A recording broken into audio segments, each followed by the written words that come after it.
नमस्कार दोस्तों, स्वागत है आप सभी का। दोस्तों, पिछले लेक्चर के अंदर हमने गुप्त साम्राज्य की बात करी थी। मैंने लास्ट में आपको ये भी बताया था कि गुप्त का जब कोलैप्स हुआ, गुप्त साम्राज्य का जब अंत हुआ, तो भारत के उत्तर भारत में बहुत सारे छोटे छोटे राज्य खड़े हो गए, बहुत सारे राजवंश आ गए। एक्चुअली ये राजवंश वही थे जो पहले गुप्तों के सामंत थे, गुप्तों के फ्यूडल्स थे, गुप्तों के अधीन रहकर काम करते थे। बट जैसे ही सेंट्रल पावर खत्म हुई, वैसे ही इन राज्यों ने जो जहां पर था उसने अपने आप को एक स्वतंत्र राजा घोषित कर दिया। और धीरे धीरे उत्तर भारत में आपको कई सारे राजवंश नजर आने लगे, है ना। इनमें राजपूत वंश भी थे, पूरा इसका टाइम पीरियड आ जाता है जिसको आप राजपूत काल के नाम से जानते हो। तो बेसिकली राजपूत शब्द गुप्त साम्राज्य से पहले था ही नहीं, है ना।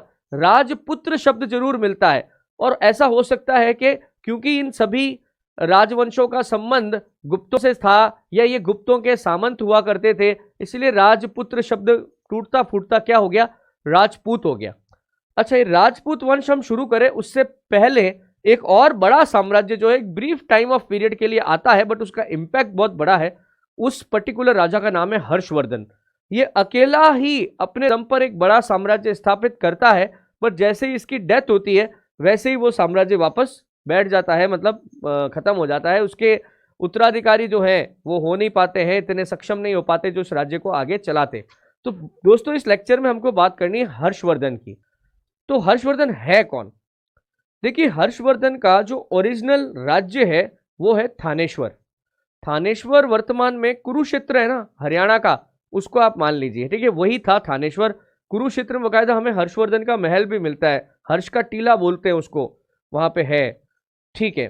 तो थानेश्वर में प्रभाकर वर्धन जो है, इसके बारे में मानते हैं कि ये गुप्तों का एक सामंत हुआ करता था, परंतु गुप्त राजा जब कमजोर हुए, उनकी शक्ति बिल्कुल ही कहते हैं ना शिथिल हो गई, तब इसने अपने आप को थानेश्वर का स्वतंत्र राजा घोषित कर दिया।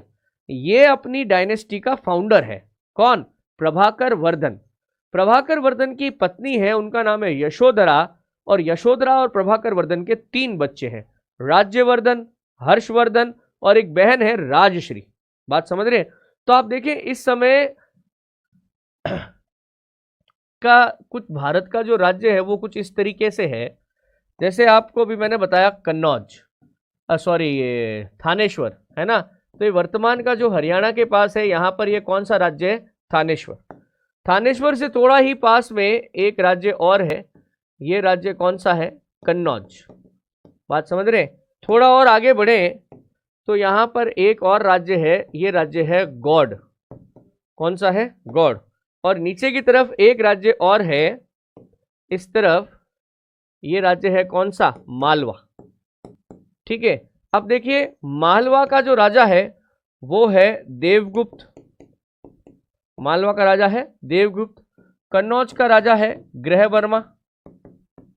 गौड़ का राजा है शशांक। ठीक है। और थानेश्वर, थानेश्वर में पहले राजा है प्रभाकर वर्धन, और प्रभाकर वर्धन का उत्तराधिकारी है राज्यवर्धन। अब देखो तो ये सारे राज्य पड़ोसी है, सब छोटे छोटे, और सब ये कोशिश कर रहे हैं कि पड़ोसी वाले राज्य को क्या कर ले, जीत ले, हड़प ले, कुछ भी कर ले, या कोई दोस्ती कर ले भाई, है ना। दोस्ती करके काम हो सकता है तो दुश्मन क्यों बनाना। तो थानेश्वर की राजकुमारी, थानेश्वर की राजकुमारी कौन है? राजश्री। राजश्री का विवाह कन्नौज के राजा किससे हो गया? ग्रहवर्मा से हो गया। बात समझ रहे? परंतु कन्नौज पर हमला कर दिया किसने? देवगुप्त ने। ये देवगुप्त है ना मालवा वाला, इसने क्या करा? थानेश्वर, इसने कन्नौज पर हमला कर दिया और ग्रहवर्मा की हत्या कर दी। अपनी बहन को बचाने के लिए कौन आएगा? उसका भाई आएगा। भाई कौन है? राज्यवर्धन, बड़ा भाई। राज्यवर्धन आता है और कन्नौज पर हमला करता है। कन्नौज पर जो कब्जा किया था किसने? देवगुप्त ने। ये देवगुप्त की हत्या कर देता है और अपनी बहन को छुड़वाता है। एक्चुअली ये इसकी बहन को भी पकड़ लेता है। कौन? देवगुप्त। इसलिए तो उसको आना पड़ता है वहां से, राज्यवर्धन को। अब राज्यवर्धन ने कन्नौज को बचा तो लिया, देवगुप्त को भी हरा दिया, पर इससे देवगुप्त का दोस्त शशांक नाराज हो जाता है। देवगुप्त का दोस्त कौन है? शशांक। शशांक धोखे से, मतलब बातचीत के बहाने राज्यवर्धन को बुलाता है, परंतु धोखे से ये राज्यवर्धन की हत्या कर देता है। समझ रहे हैं आप? इसके बाद तो बिल्कुल ही हलचल मच जाती है। क्यों? अब राजश्री अकेली पड़ जाती है। राजश्री जंगल में भाग के अपनी जान बचाती है। अब राजश्री के ये समाचार जब राज्यवर्धन के छोटे भाई हर्षवर्धन को मिलते हैं, जो कि टेक्निकली अब थानेश्वर का उत्तराधिकारी है, तो राज्यवर्धन की डेथ हो गई ना। हर्षवर्धन अपनी बहन को बचाने के लिए अब कन्नौज की तरफ प्रस्थान करता है। अपनी बहन, इसकी बहन जो मतलब कहते हैं ना, वो एकदम आत्मदाह करने वाली होती है, इसका अपनी बहन को बचाता है, कन्नौज को जीतता है। कन्नौज जीतने के बाद ये सबसे पहले मालवा को अपने कंट्रोल में करता है, और उसके कुछ समय बाद जब शशांक की मृत्यु हो जाती है तो ये शशांक के गौड़ राज्य को भी जीत लेता है। किस्मत भी अच्छी होती कुछ इसकी। तो आप देखिए, एक ही टाइम पीरियड में, थोड़े थोड़े समय अंतराल में ये चारों राज्य किसके अंडर में आ जाते हैं? ये चारों राज्य हर्षवर्धन के अंडर में आ जाते हैं। मतलब एकदम से आप समझिए, गुप्तों के बाद मतलब एक बड़े राज्य के ऊपर हर्षवर्धन का राज्य हो जाता है। इसलिए हर्षवर्धन इंपॉर्टेंट है, क्योंकि इसके बाद कोई भी राजा इतना बड़े राज्य पर एक साथ शासन नहीं कर पाएगा, इसलिए हर्षवर्धन इंपॉर्टेंट है। तो जो भी हम बात कर रहे थे, इसको हम पीपीटी के माध्यम से समझते हैं। देखिए, गुप्त वंश के पतन के बाद जिन नए राजवंशों का उदय हुआ, उसमें मैत्रक, मोखिरी, पुष्यभूति, परवर्ती गुप्त और गौड़ प्रमुख है ना। कई सारे राजवंश खड़े हुए। इसमें पुष्यभूति वंश बहुत इंपॉर्टेंट है ना। पुष्यभूति वंश के शासकों ने सबसे विशाल साम्राज्य की स्थापना करी थी। इसमें कई सारे राज्य देखो, जैसे मैत्रक राजवंश, ये कहां पर है? वल्लभी कौन सा है? गुजरात में है। मोखरी राजवंश, ये कहां पर है? कन्नौज में है। पुष्यभूति राजवंश, ये अभी हम बात करें राज्यवर्धन वगैरह, पुष्यभूति राजवंश ये कहां पर है? थानेश्वर में है। परवर्ती गुप्त, गुप्तों के बाद जो महान गुप्त शासक थे, उनके बाद के जो शासक है उन्हें परवर्ती गुप्त कहा जाता था, और उसमें परवर्ती गुप्तों में का राज्य कहाँ है? मगध में है। चंद्र या गौड़, ये बंगाल राज्य है ना, इसको पहले गौड़ बोलते थे, गौड़ राज्य। इसका राजा कौन है? शशांक। पुष्यभूति वंश का परिचय दे रहा है। पुष्यभूति वंश का संस्थापक कौन है? इस वंश का संस्थापक है प्रभाकर वर्धन। इनका राज्य ओरिजिनली कहाँ है? थानेश्वर, कुरुक्षेत्र के पास में है। प्रभाकर वर्धन की शादी हुई है यशोमती से, और यशोमती जो है, इसके 3 बच्चे हैं, राज्यवर्धन, हर्षवर्धन और राजश्री। राजश्री का विवाह किसके साथ हुआ है? कन्नौज के राजा ग्रहवर्मा के साथ हुआ है। बात हुई थी हमारी, है ना। प्रभाकर वर्धन पुष्यभूति वंश का प्रथम स्वतंत्र शासक था। इसने परम भट्टारक और महाराजाधिराज, देखो स्वतंत्र राजा हमेशा महाराजाधिराज की उपाधि दे देता था कि भाई मैं ही महाराजाओं में अधिराज हूं, प्रथम हूं, मेरे ऊपर कोई नहीं है। तो प्रभाकर वर्धन के साथ महाराजाधिराज की उपाधि भी हमें मिलती है। मालवा के शासक देवगुप्त ने ग्रहवर्मा की हत्या कर दी। मालवा बताया था मैंने आपको, अभी मध्य प्रदेश है वर्तमान का। वहां से देवगुप्त ने कन्नौज पर अटैक किया और किसकी हत्या कर दी? ग्रहवर्मा की हत्या कर दी, और राजश्री को बंदी बनाकर कारागार में डाल दिया। इसका बदला लेने के लिए राजश्री का भाई राज्यवर्धन कहां पहुंचेगा? कन्नौज पहुंचेगा, और राज्यवर्धन ने देवगुप्त को मार डाला। परंतु देवगुप्त के मित्र गौड़ नरेश शशांक ने धोखे से राज्यवर्धन की हत्या कर दी, है ना।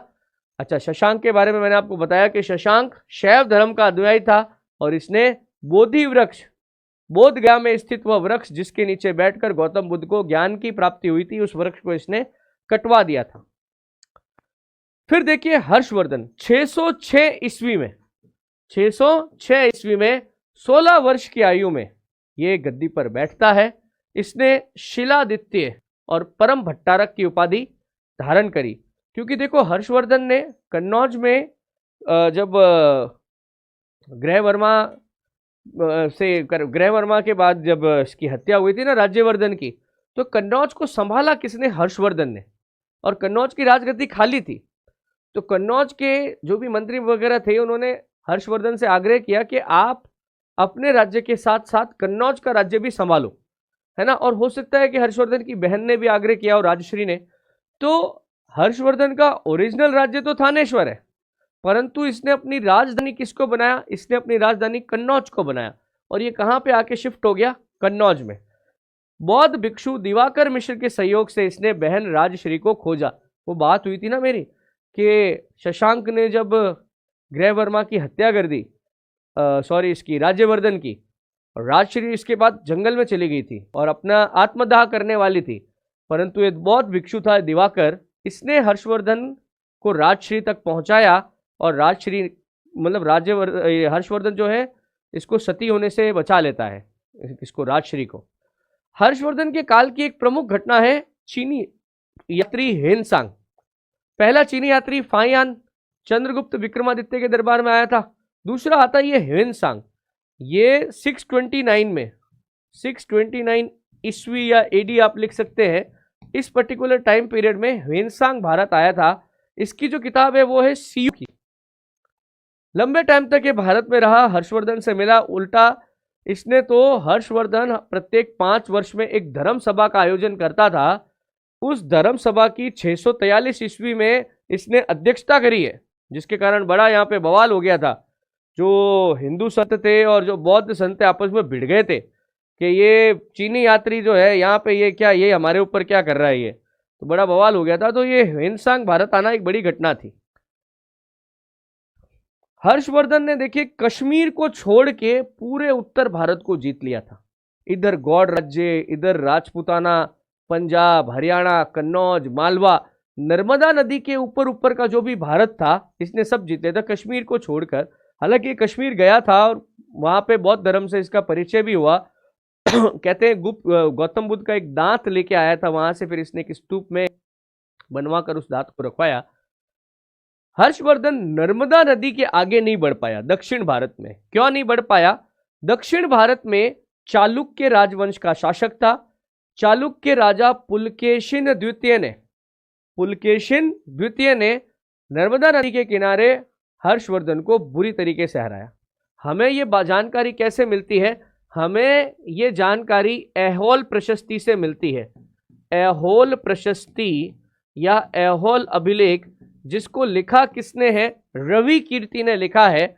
इस अभिलेख में लिखा हुआ है, टाइम पीरियड के हिसाब से बोलूं तो 619 ईस्वी की यह बात है कि इस वर्ष दक्षिण भारत के चालुक्य वंशी राजा पुलकेशिन ने हर्षवर्धन को नर्मदा नदी के तट पर हराया। बात समझ रहे? इस कारण नर्मदा के आगे हर्षवर्धन का राज्य नहीं बढ़ पाया। ठीक है, कश्मीर को छोड़कर पूरे उत्तर भारत पर हर्ष का अधिकार था। हर्ष को भारत का अंतिम हिंदू सम्राट भी कहा जाता है। देखिए, सम्राट वो राजा कहलाता था जिसने कई राजाओं को हराकर उनके राज्य को अपने राज्य में मिला लिया। दैट इज सम्राट। उसको सम्राट, एम्परर इंग्लिश में बोलते हैं, एम्पेरर। जिसने कई राजाओं को, स्वतंत्र राजाओं को हराकर अपना गुलाम, अपना क्या बोलते हैं, अधीनता स्वीकार करा दियो, दैट इज एम्पेरर, है ना। तो हर्षवर्धन आखिरी एम्पेरर था, क्योंकि इसके बाद, है ना, कोई भी आगे फिर अकबर को जरूर बोलते हैं अपन, सम्राट अकबर को जरूर बोलते हैं हम, बट बाकी ऐसा कोई भी व्यक्ति नहीं हो पाया जिसे सम्राट की उपाधि दी जा सके, क्योंकि उसके समय में उसके राज्य में कोई ना कोई व्यक्ति या तो विद्रोह कर रहा है या अपना एक स्वतंत्र राज्य लेके बैठा है। ऐसा और कभी नहीं हुआ, इसलिए हर्ष को आखिरी हिंदू सम्राट भी कहा जाता है। हर्ष का एक दरबारी कवि था, कौन? बाणभट्ट, है ना। बाणभट्ट की किताबें बड़ी फेमस है। एक तो है हर्षचरित, एक है कादंबरी। ये आपको याद रखनी पड़ेगी, हर्षचरित और कादंबरी। एक और मयूर है, जिसने मयूर शतक या सूर्य शतक किताब लिखी है। हर्षवर्धन खुद बहुत अच्छा लेखक और नाटककार था। हर्षवर्धन के देखिए नागानंद, रत्नावली और प्रियदर्शिका, संस्कृत में लिखित ये नाटक है, रत्नावली और प्रियदर्शिका। तो हर्ष प्रारंभ में शैव था, शिवजी का बड़ा भक्त था। जीवन के अंतिम वर्षों में इसके ऊपर थोड़ा बौद्ध धर्म का प्रभाव हो जाता है और हर्ष कौन सा धर्म अपना लेता है? बौद्ध धर्म अपना लेता है। हर्ष के समय में नालंदा महाविहार महायान बौद्ध धर्म की शिक्षा का प्रधान केंद्र था। नालंदा के बारे में हमारी बात हुई। नालंदा ओरिजिनली कुमार गुप्त ने स्थापित किया था और धीरे धीरे नालंदा जो है वो बौद्ध धर्म की शिक्षा का एक बड़ा केंद्र हो गया। हालांकि नालंदा में दूसरे धर्म की शिक्षा और किताबें भी रखी हुई थी, बट इस पर्टिकुलर टाइम में, हर्षवर्धन के टाइम में, तो नालंदा बौद्ध धर्म की शिक्षा का एक बहुत बड़ा केंद्र था। और नालंदा को ही खोजता खोजता ये जो हेनसांग है ना, ये यहाँ भारत आया था कि मैं वहां जाऊंगा और बौद्ध धर्म की शिक्षा प्राप्त करूंगा। हर्ष के समय प्रयाग में प्रति 5वें वर्ष एक समारोह का आयोजन किया जाता था, जिसे महामोक्ष परिषद कहा जाता था। हेनसांग छठवें समारोह में सम्मिलित हुआ 643 में। बेसिकली क्या है, हर्ष का जो राज्य था, हर 5 साल में हर्ष एक बहुत बड़ा आयोजन करता था जो 75 दिन चलता था। इन 75 दिनों में हर्षवर्धन अपने द्वारा जो भी उसने कमाया है, जनता से जो भी टैक्स वसूले हैं, राज्य की जो कमाई हुई है, उसका अधिकांश हिस्सा वो जनता को वापस दान कर देता था। 75 दिन तक आयोजन चलता था, अलग अलग धार्मिक कार्यक्रम भी होते थे। इसके अंतिम दिनों में, इस पर्टिकुलर इवेंट के अंतिम दिनों में हर्षवर्धन अपने कपड़े तक दान कर देता था। इसे महामोक्ष परिषद कहा जाता था। हेनसांग आया, इसने छठी महामोक्ष परिषद जो लास्ट में थी उसके अध्यक्ष की भूमिका निभाई थी, इसको अध्यक्ष बनाया था। और एक्चुअली ये इस बात को रिप्रेजेंट करता है कि ऑब्वियसली बात है, हर्षवर्धन पहले शैव है, परंतु लास्ट में जीवन के अंतिम वर्षों में हर्षवर्धन के टाइम में मतलब बौद्धों का बड़ा प्रभाव हो गया था। एक बौद्ध इस महामोक्ष परिषद की अध्यक्षता कर रहा है, यह इस बात का प्रमाण है कि बौद्ध धर्म यहां पर बड़ा हो गया था। हर्षवर्धन का भी अपना एक पूरा प्रशासनिक व्यवस्था थी। हर्ष के अधीन शासक जो है वो महाराज अथवा महासामंत कहलाते थे। मंत्री परिषद के मंत्री को सचिव या अमात्य कहा जाता था। प्रशासन कई प्रांतों में विभाजित था, प्रांत को भुक्ति कहा जाता था। अपनी बात हुई थी, ये गुप्त साम्राज्य वाली व्यवस्था है, इसमें कुछ नया नहीं है, है ना। प्रत्येक भुक्ति का शासक राजस्थानिक, ऊपरिक अथवा राष्ट्रीय कहलाता था। ये राष्ट्रीय शब्द से ही कहते हैं राष्ट्रकूट शब्द आया है ना। हर्षवर्धन के बाद और भी कई छोटे बड़े राज्य खड़े होते हैं, तो राजपूत जो मिलते हैं ना, राजपूत शासक, वो यहीं पे खड़े होते हैं, ठीक है। भुक्ति का विभाजन जिलों में हुआ था, है ना, और छोटे में आप उसको बांटते हैं। जिले की संज्ञा विषय, जिसका प्रधान विषपति होता था, उसके अंतर्गत कई पाठक, आस्थानिक तहसील होते थे। बेसिकली राज्य को हमेशा से अच्छे चलाने के लिए छोटे छोटे टुकड़ों में तोड़ा जाता है, आज भी करते हैं हम। हमारा भारत देश है, कई सारे राज्य है, राज्य में जिले हैं, जिले के अंदर पंचायतें हैं, पंचायतों के अंदर ग्राम पंचायतें हैं, है ना। आपने इसको बहुत छोटे में तोड़ा हुआ है, बस वही बात है। ग्राम शासन की सबसे छोटी इकाई थी। ग्राम शासन का प्रधान ग्रामाक्ष पटलिक या कुंतल कहा जाता था। पुलिस कर्मियों को चाट या भाट कहा गया है ना, ये हर्ष के टाइम का नाम है। दंडपाशिक या दांडिक पुलिस विभाग के हर्षवर्धन के सिंचाई साधन में तुला यंत्र का उल्लेख मिलता है। हर्ष के समय मथुरा सूती वस्त्रों के निर्माण के लिए प्रसिद्ध था, है ना। और हर्ष चरित्र में प्रांतीय शासक के लिए लोकपाल का शब्द आया है। बात समझ रहे हैं? ये ठीक है, कुछ बातें हैं आप हर्ष के बारे में ध्यान रख सकते हैं। हर्ष चरित्र के अनुसार हंस की मंत्री परिषद में कुछ पद थे, जैसे भंडी का पद था प्रधान सचिव का, सिंहनाद शब्द था प्रधान सेनापति का, कुंतल अश्व सेना का प्रधान कहलाता था और स्कंदगुप्त गज सेना का प्रमुख कहलाता था। हर्ष के समय शासन का स्वरूप राजतंत्रात्मक था। राजा देवी उत्पत्ति में विश्वास रखता था। राजा में देवता का अंश है। पृथ्वी पर राजा की वही उपस्थिति होगी जो देवताओं की होगी। हर्ष ने पदाधिकारियों को शासन पत्र के द्वारा जमीन देने की प्रथा चलाई। हर्षवर्धन ने सामंत व्यवस्था शुरू करी। अपने जो भी काम करने वाले लोग हैं, मंत्री परिषद के लोग हैं, उनको क्या किया, इसने भूमि का दान किया। दान तो नहीं किया, मतलब दान अलग चीज है, इसने इनको भूमि का स्वामी बनाया कि भाई ये भूमि है, इसका प्रशासन तुम्हें चलाना है, ये तुमको मैं इसका पट्टा देता हूं। हेनसांग ने के अनुसार हर्ष ने कश्मीर से गौतम बुद्ध का दांत लगाकर कन्नौज के निकट संघाराम में स्थापित किया था। मैंने आपसे बताया था, वो बौद्ध धर्म बताया था ना मैंने आपको, तब मैंने कहा था कि गौतम बुद्ध के सम्मान में स्तूप बनाए गए। स्तूप में क्या होता था कि गौतम बुद्ध के जीवन से जुड़ा हुआ कोई भी, या तो उनके शरीर का कोई अंग, दांत, अस्थि वगैरह कुछ भी हो सकता था, या फिर वो बुद्ध का भिक्षा पात्र, बुद्ध के चरण पादुका, इस तरह की जो चीज़ें थी उनको स्तूपों में रखा गया था, है ना, और उनकी पूजा शुरू हो गई थी बेसिकली।